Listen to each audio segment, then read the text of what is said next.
Hello friends, in today's video we are going to talk about phylum mollusca. Mollusca मतलब होता है soft bodied animals जिनका body soft हो, जैसे कि स्नेल्स का आपने देखा होगा स्लाइमी काइंड ऑफ बॉडी होता है। इनमें एक्सोस्केलेटन जो प्रेजेंट होता है उसमें शेल होता है जो कि CaCO3 का बना होता है। शेल प्रेजेंट हो सकता है एक्सटर्नली, इंटरनली, या फिर शेल एब्सेंट भी हो सकता है विदाउट शेल। तो एक्सटर्नल शेल में दो टाइप का होता है, वन इज़ कोनी spiral and one is plano spiral. Plano spiral मतलब इस तरह एक प्लेन में है ये, एंड कोनी स्पाइरल मीन्स एपेक्स वाला फॉर्म में कोन का शेप बना हुआ है। एंड ये डेक्स्ट्रल या सिनिस्ट्रल हो सकता है। डेक्स्ट्रल मतलब right handed coiling and sinistral मतलब इस तरह लेफ्ट हैंडेड कॉइलिंग हो जाएगा। इंटरनल शेल हमें देखने मिलता है सीपिया एंड लोलिगो में। सीपिया को हम कटल फिश कहते हैं एंड लोलिगो को सी स्क्विड कहते हैं। यहाँ पर सीपिया का डायग्राम ऐसे ओवरव्यू जानने के लिए है कि इसका ये हेड होता है एंड यहाँ पर इसका इंटरनल शेल बना हुआ है, एंड ये जो आपको अंड्यूलेटिंग सरफेस दिख रहा है ये स्विमिंग के लिए होता है, एंड इसका जो एंड है वो पॉइंटेड है। लेकिन लोलिगो के केस में ये जो एंड है इसका जो एंड है वो कर्व्ड है, एंड लोलिगो के केस में जो एंड होता है वो इस तरह पॉइंटेड होता है। तो बस यही डिफरेंस है, उसमें भी इस तरह अंड्यूलेटिंग सरफेस होता है स्विमिंग के लिए। एंड कुछ में शेल नहीं होते हैं, तो या तो उनमें स्टार्टिंग से शेल नहीं था या फिर पहले शेल था। स्टार्टिंग से शेल किस में नहीं है? ऑक्टोपस में नहीं है। एंड कुछ में क्या होता है कि शेल प्रेजेंट था लेकिन एक फिनोमिना होता है टॉर्जन, तो टॉर्जन के कारण शेल हट गया है, एंड ऐसा हमें देखने मिलता है गैस्ट्रोपोड्स में कि पहले शेल था अब नहीं है। तो टॉर्शन डिटॉर्शन का प्रोसेस के कारण ऐसा हो सकता है। अगर हम जनरल बॉडी मॉर्फोलॉजी देखें मॉलस्क का, तो इसमें हेड, मैंटल और फुट होता है।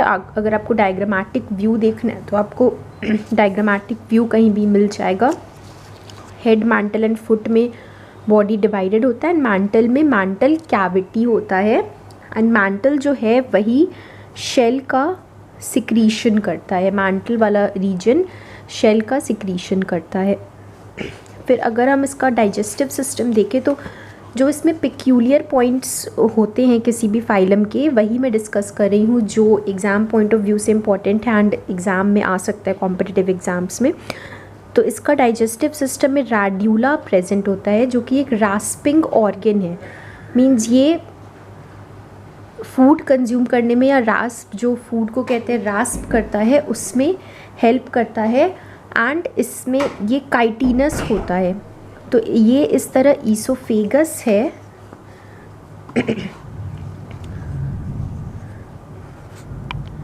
ये आप देख सकते हैं, सपोज़ ये ईसोफेगस में प्रेजेंट होता है, तो ये ईसोफेगस वाला रीजन है, एंड इस तरह इसमें रैड्यूला जो कि काइटिनस है वो प्रेजेंट है। सर्कुलेटरी सिस्टम जो है, जैसे हमारे में हीमोग्लोबिन प्रेजेंट होता है वैसे इनमें हीमोसाइनिन प्रेजेंट होता है। तो डिफरेंस क्या है? हीमोग्लोबिन में आयरन बाइंड करता है, हीमोसाइनिन में कॉपर प्रेजेंट है। रेस्पिरेशन के लिए जो स्ट्रक्चर है रिस्पॉन्सिबल वो टिनिडिया है। रेस्पिरेशन का हम थोड़ा सा डिटेल देखेंगे। एंड जो फर्टिलाइजेशन है वो डायरेक्ट, इनडायरेक्ट, इंटरनल, एक्सटर्नल कुछ भी हो सकता है। एंड जो लार्वा अगर इनडायरेक्ट है तो जो लार्वा बन रहा है उसका नाम है ग्लोकाइडियम लार्वा। ग्लोकाइडियम लार्वा का फॉर्मेशन होता है। देन इसका क्लासिफिकेशन थोड़ा सा कॉम्प्लेक्स है, बट इसमें मेन है कि बस क्लास का नाम याद रखना इज़ एनफ। सब क्लास जानने का या याद रखने का उतना ज़रूरत नहीं है। तो पहले हम क्लासिफिकेशन का ओवरव्यू देखेंगे। क्लासिफिकेशन में पहला क्लास है हमारा एम्फीन्यूरा। इसमें दो सब क्लास है, polyplacophora and aplacophora. Next class है monoplacophora. Next class is gastropoda. इसमें सब क्लास है प्रोसोब्रांक, ओपिस्थोब्रांकिया, पल्मोनेटा। नेक्स्ट क्लास है हमारा बाईवाल्विया जिसे हम पेलिसाइपोडा भी कहते हैं, एंड इसका सब क्लास है प्रोटोब्रांकिया एंड लैमेलिब्रांकिया। नेक्स्ट क्लास है स्कैफोपोडा एंड नेक्स्ट इज सिफेलोपोडा। तो ये टोटल 6 क्लासेस है। इनमें डिटेल नहीं जानना है, लाइक बहुत शॉर्ट में हम इनके बारे में 1-2 लाइंस में बस जानेंगे, क्योंकि डिटेल उतना इम्पॉर्टेंट नहीं है। तो पहले अगर हम स्टार्ट करें एम्फीन्यूरा से, एम्फीन्यूरा में हमारा पॉलीप्लाकोफोरा एंड ए प्लाकोफोरा आएगा। तो पॉलीप्लाकोफोरा का एग्जाम्पल है काइटन, एंड पॉलीप्लाकोफोरा में बहुत सारे कैल्केरियस डॉर्सल प्लेट होते हैं। पॉली मतलब मैनी एंड डॉर्सल प्लेट्स होते हैं। एंड ए प्लाकोफोरा में कोई शेल प्लेट नहीं होता है, शेल प्लेट एब्सेंट होता है, बस यही डिफरेंस है इन दोनों में। एंड ये वॉर्म लाइक एंड सिलिंड्रिकल होते हैं। नेक्स्ट अगर हम बात करें मोनोप्लाकोफोरा की, तो मोनो मतलब 1 होता है, तो इसमें सिर्फ एक प्लेट होता है। एंड इसका एग्जाम्पल हो गया नियोपिलीना। एंड मोनोप्लाकोफोरा में इंटरनल सेगमेंटेशन देखने को मिलता है, इसलिए ऐसा कह सकते हैं कि ये कनेक्टिंग लिंक है बिटवीन मोलस्का एंड एनालिडा, क्योंकि एनालिड्स में इंटरनल सेगमेंटेशन देखने को मिलता है, तो इसलिए ये हम इसे कनेक्टिंग लिंक कह सकते हैं। देन मोनोप्लाकोफोरा हो गया, एम्फीन्यूरा हो गया। Then comes are scaphopoda. Scaphopoda का एग्जाम्पल है डेंटालियम। एंड स्कैफोपोडा में जो शेल होता है इसका, ये इस तरह एलिफेंट की टस्क की तरह दिखता है। जो शेल है सिलिंड्रिकल होता है और एलिफेंट की टस्क की तरह दिखता है, इसलिए इस ऑर्गेनिज्म का नाम भी डेंटालियम रखा गया है, जिसका मतलब होता है एलिफेंट टस्क शेल।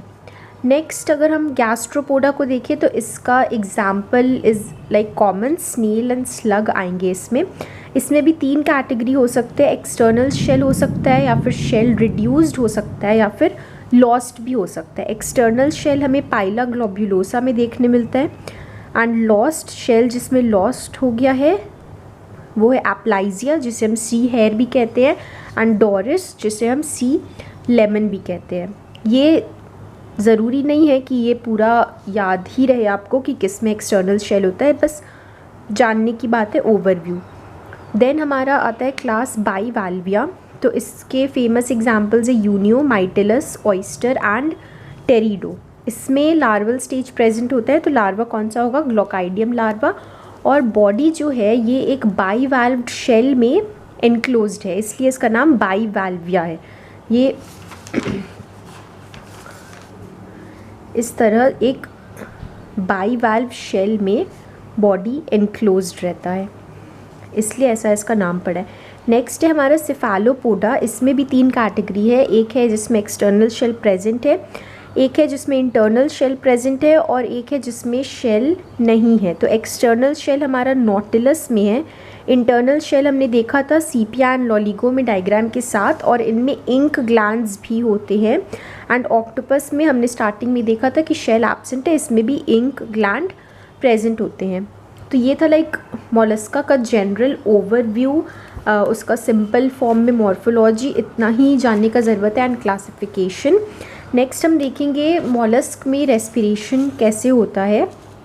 हमने देखा था कि टिनिडिया रिस्पॉन्सिबल है रेस्पिरेशन के लिए, तो वो कैसे वर्क करता है। एक्वेटिक रेस्पिरेशन अगर है तो वो गिल के मदद से होता है, तो गिल और ऐसे को हम नाम देते हैं ब्रांकियल या टिनिडियल रेस्पिरेशन। और अगर एरियल है, क्योंकि ये वाटर जो मोलस्क्स है वो वाटर और एयर दोनों में रेस्पिरेशन कर सकते हैं इसलिए, और एरियल में ये लंग्स के थ्रू रेस्पिरेशन करेंगे, जिसे हम कहते हैं पल्मोनरी रेस्पिरेशन। एंड अगर स्किन के थ्रू कर रहे हैं तो हम इसे कहते हैं क्यूटेनियस या पैलियल रेस्पिरेशन। एंड ये हमें देखने को मिलता है स्कैफोपोडा एंड बाईवाल्विया में।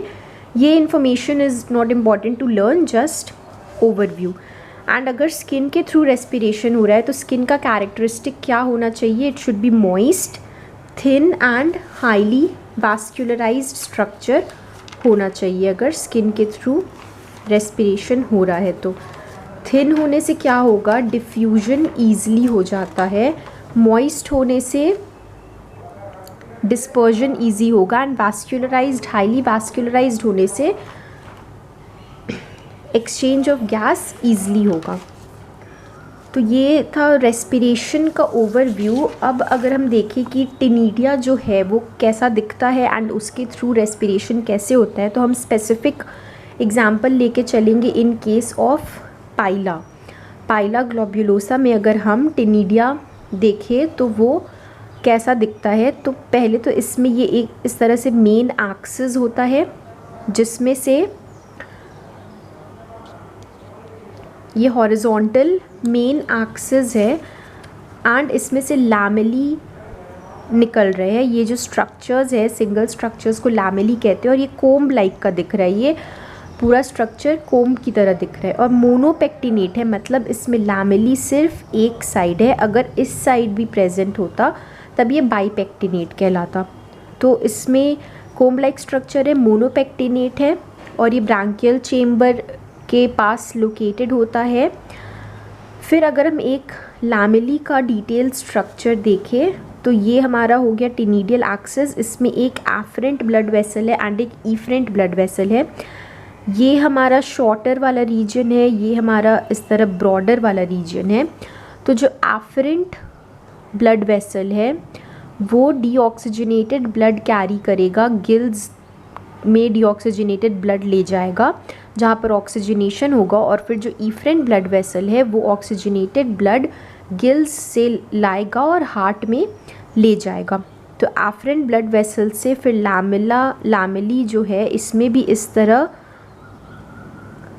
जाता है एंड यहाँ पर ऑक्सीजनेशन होकर ये इफरेंट के थ्रू बाहर निकल जाता है। ये शॉर्टर साइड है जो कि एफरेंट से रिसीव करेगा ब्लड एंड ये ब्रॉडर साइड है जो इफरेंट साइड है एंड ये ऑक्सीजनेटेड ब्लड को इफरेंट ब्लड वेसल में ले जाएगा। देन अगर हम मैकेनिज़्म देखें, अगर एक्वेटिक रेस्पिरेशन हो रहा है तो स्ट्रक्चर या डायग्राम आपको देखना हो तो आप देख सकते हैं, बट इसमें बस इतना ही जानना है कि वाटर पहले ऑर्गेनिज्म में लेफ़्ट न्यूकल लोब होता है, वाटर उसमें जाएगा, फिर वाटर ऑस्फ्रैडियम में जाएगा जो कि वाटर का क्वालिटी को चेक करता है, फिर ब्रांकियल चेम्बर में जाएगा, गिल्स में ऑक्सीजनेशन होगा, राइट न्यूकल लोब से बाहर निकल जाएगा।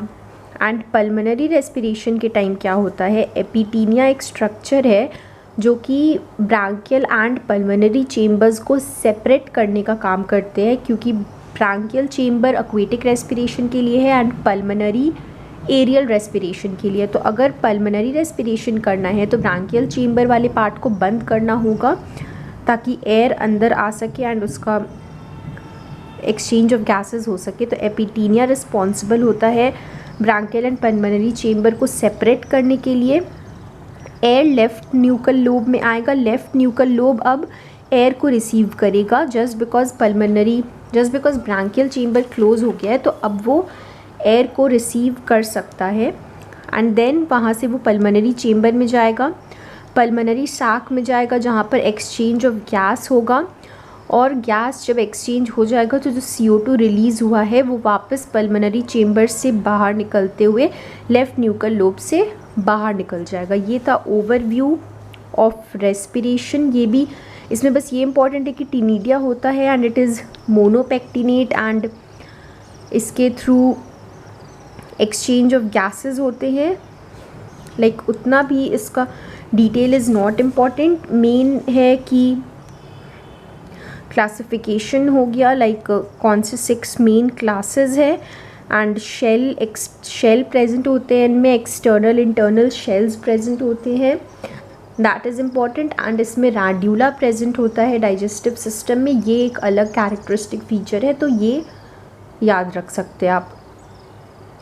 एंड इस गैस्ट्रोपोड्स में एक इम्पॉर्टेंट फिनोमिना होता है टॉर्जन डिटॉर्जन का, वो एक इम्पॉर्टेंट फिनोमिना है जो सिर्फ इसी क्लास में होता है, तो that is one of the important points in this phylum. Rest, it was this much only for this phylum and it is very short and easy.